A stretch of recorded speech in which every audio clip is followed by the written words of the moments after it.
In the annals of NFL history, few names evoke the same level of jaw-dropping ability and wow factor as football legend Barry Sanders. From his breathtaking runs to his uncanny elusiveness, Sanders left an indelible mark on the game that goes beyond the box score. With his powerful running style, quick footwork, and supernatural highlight reels, Sanders carved out a legendary career that continues to mesmerize fans nearly 3 decades later. But after an unrivaled decade in the game, he walked away, and nobody really knew why. This is the story of the remarkable career of the great Barry Sanders, exploring his unparalleled skills as arguably the greatest running back of all time, the frustrations he endured with the Lions front office, and his shocking decision to walk away while still at the top of his game.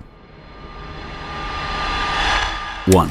The GOAT before there were GOATs. In football lingo, the term GOAT, greatest of all time, was born from Tom Brady and his proficiency to win. But before there was Brady, there was Barry Sanders, whose dominance at the running back position was unmatched. The numbers speak for themselves, and over the course of his career, Sanders spent 10 years in the NFL, won the NFL MVP, made the Pro Bowl every season, first team All-Pro 6 times, led the league in rushing yards 4 times and rushing touchdowns once, totaled 15,269 career rushing yards, 99 career rushing touchdowns, 10 career receiving touchdowns, naturally was enshrined in the Pro Football Hall of Fame with career averages of 99.8 yards per game and 5 average rushing yards per attempt. Sanders is the original of the NFL's GOATs. While Brady may have delivered rings, Sanders dominated the box score season after season. He bursted onto the NFL scene in a flash. Drafted 3rd overall by the Detroit Lions in the 1989 NFL Draft, Sanders wasted no time in showcasing his talents on the gridiron. As a rookie, he electrified audiences, racking up an astonishing 1,470 yards and 14 touchdowns in 15 games and 13 starts. He went on to win Rookie of the Year honors while leading the Lions to a 7-9 record, which was 3 more wins than the previous season. It was clear from the outset that Sanders was no ordinary running back. He was a force of nature,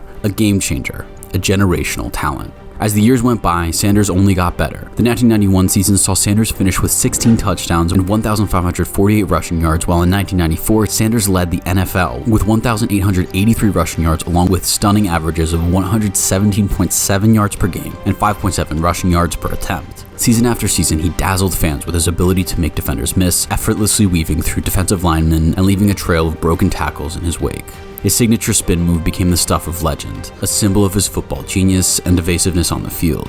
Sanders was pretty durable, playing 16 games in 8 of the 10 NFL seasons. His best season came in 1997, when he became, at the time, just the 3rd ever running back to break the exclusive 2,000-plus yard plateau, ending the year with 2,053 yards, nearly missing Eric Dickerson's all-time record by 52 yards. He won the league MVP, finished with 2,358 all-purpose yards, and 14 rushing plus receiving touchdowns. The 6.1 rushing yards per attempt were almost video game-like, as Sanders was basically averaging a first down every 2 carries. Sanders' best chance to win a Super Bowl came in 1995, when Lions quarterback Scott Mitchell threw for 32 touchdowns, wide receiver Herman Moore had 14 of them, and Sanders was his usual dynamic self with 1,500 rushing yards. The Lions finished the year 10-6, second in the NFC Central, but the team defense was problematic. Overall, the Lions ranked 14th in team defense. Willie Clay was among the league leaders with 8 interceptions, but 23rd in passing defense. And these woes showed in the wildcard game versus the Philadelphia Eagles. Former Lions quarterback Rodney Peete would go on to have the game of his life, throwing for 270 yards and 3 touchdowns. The Eagles scored 31 points in the second quarter, including a pick 6 by Barry Wilburn. Mitchell threw 4 interceptions, and the Eagles would eventually take a 51-7 lead, with Mitchell being benched for Don Majkowski. The Lions unceremoniously bowed out with a 58-37 loss. Afterwards, Mitchell never threw for more than 19 touchdowns in a season and was benched in 1998, becoming 3rd string to rookie Charlie Batch. After 3 more seasons, Mitchell did not play another down in the NFL. Barry Sanders had gotten a feel for playoff potential, but it vanished just as quickly as it arrived. It wasn't to be, and the fallout would eventually become devastating to both player and franchise. As great as Sanders was, there was internal strife over player personnel and the direction of the organization. The Lions were just not winning, and the Hall of Fame-bound running back was growing tired of it.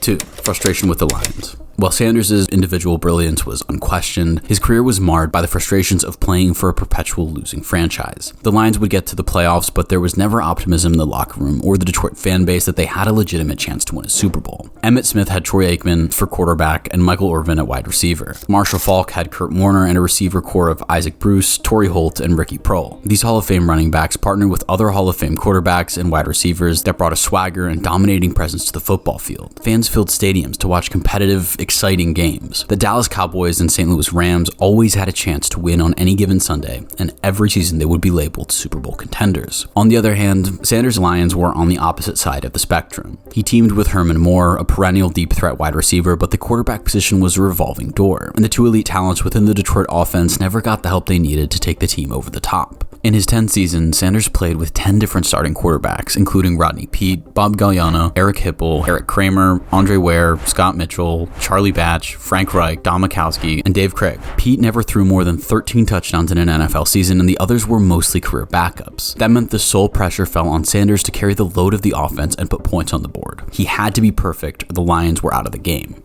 The defense did not fare much better. During Sanders' career, the Lions only finished in the top 10 on team defense once. Conversely, they finished in the bottom third 6 times. The Lions also struck out in free agency, never landing any marquee players to build around Sanders. They had opportunities but did not make the play for Reggie White, who signed with the Packers, Deion Primetime Sanders, and Chris Carter. Even Dan Marino, who played his entire career with the Dolphins, never teamed with another dominant player like Sanders. Imagine if the Lions signed Primetime to anchor the defense and traded for Marino. It would have completely changed the dynamic of the Lions organization, adding stability to the quarterback position while reducing the workload and pressure on Sanders to always deliver. Even Primetime could occasionally switch over to the wide receiver, adding another deep threat for Marino to flank alongside Moore. Now that would have been an unstoppable offense. They would have ushered in the era of superstar players teaming up to form a super team. Alas, this was not meant to be, as despite Sanders' regular season heroics, the Lions languished as football pretenders, struggling to build a championship caliber team around him while constantly falling short in the playoffs.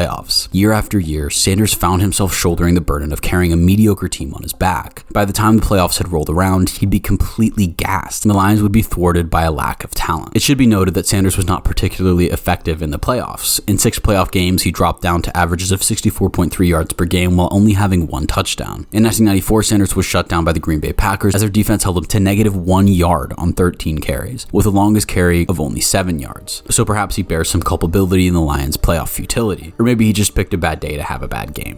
Despite the adversity, Sanders never wavered in his commitment to the Lions or his dedication to the game. He continued to put up gaudy numbers for the franchise, breaking records and redefining the boundaries of what was possible for a running back. He could have left in free agency and played for another team, but he chose to stay. Yet, as the losses piled up and the frustration mounted, whispers began to circulate about Sanders' future in Detroit. 3. The shocking retirement. In the summer of 1999, Barry Sanders dropped a bombshell on the football world by announcing his retirement from the NFL at the age of 31. The news sent shockwaves throughout the league, leaving fans and analysts scrambling for answers. Sanders, already on the Mount Rushmore of NFL players, on pace to set virtually all running back records, walked away from the game at the height of his career. He stated in a written article, "The reason I am retiring is simple. My desire to exit the game is greater than my desire to remain in it." At that point in his 10-year NFL career, Sanders had a 74 and 79 win-loss record, played alongside 10 different quarterbacks with rookie Charlie Batch about to take over, experienced only 1 playoff win, and the Lions consistently had one of the league's worst defenses. Football is the ultimate team sport, and the parity between offense and defense should not be too far apart. And when it is, teams get exposed in the playoffs. This showed when Rodney Peete, who finished the 1995 season with an abysmal QB rating of 67.3 with 8 touchdowns against 14 interceptions, went on to have a career game knocking out the Lions in the playoffs. Dissatisfaction with the Lions continuously rebuilding after each season likely contributed to Sanders throwing in the towel on his career. Other speculations include the demands of playing in the NFL, especially as a running back, taking a significant toll on his mind and body. Sanders endured years of punishment and physical contact on the field, which would put sacrifice on his long-term health. Beyond the physical demands in the game, Sanders may have also considered factors related to his fulfillment outside of football. Retirement offered him the opportunity to pursue other interests, spend more time with family, or simply step away from the pressures of the NFL grind. Ultimately, Sanders' decision to retire may have been driven by a desire to leave the game on his own terms, rather than waiting until his performance declined or he faced serious long-term injury. By retiring at the peak of his career, Sanders preserved his legacy as one of the greatest running backs in NFL history. Fans never got to see a decline in his game as they did with the likes of the great Walter Payton or Emmitt Smith. Overall, while the exact reasons behind Barry Sanders' retirement remain open to interpretation, it's likely that a combination of factors, including frustrations with team performance, burnout, dissatisfaction with the Lions management, concerns about his health, and personal considerations, contributed to his decision to walk away from the game. At some point, 10 years in the NFL playing on mediocre teams with no clear direction for building a winning culture, Sanders' displeasure likely boiled over, where the easiest thing was to simply walk away. Whatever the truth may be, one thing is clear. Sanders' decision to retire was a bold assertion of control over his own destiny, a refusal to compromise his values or sacrifice his well-being for the sake of the game or the organization. In fact, in a recent documentary with Amazon Prime, Barry clarified his feelings at the point of retiring. His decision has become NFL taboo for a quarter of a century, but he finally broke his silence, admitting there was nothing really left to play for. I didn't see us as any kind of a serious Super Bowl contender. I felt like I was making a pretty clear decision. I just felt like, in my mind, this is pretty much it. Despite his hasty exit from the NFL, Barry Sanders' legacy endures as a testament of greatness. His dazzling runs, mind-bending moves, and power running style inspired generations of players and fans alike. These are the same moves that people mimic in the backyard during a Thanksgiving pickup game, or running backs perform during NFL games. While his career may have been tinted with frustration and untapped potential, Sanders' impact on the sport transcends wins and losses, statistics, and accolades. He is the GOAT of running backs. As in the 10-year span he played in the NFL, he dominated the league like no other, outperforming his contemporaries by a wide margin. Sanders' play was like turning off the fatigue in a Madden video game and then watching him run circles around the defense. He just flew under the radar because of front office ineptitude, and the team's lack of winning meant Lions games were rarely broadcasted during primetime hours. His journey is a reminder of the soul and unpredictability of the human spirit. As we reflect on the career of Barry Sanders, we were reminded that true greatness knows no bounds. He will forever be synonymous with greatness, excellence, and the sheer joy of watching a master craftsman at work.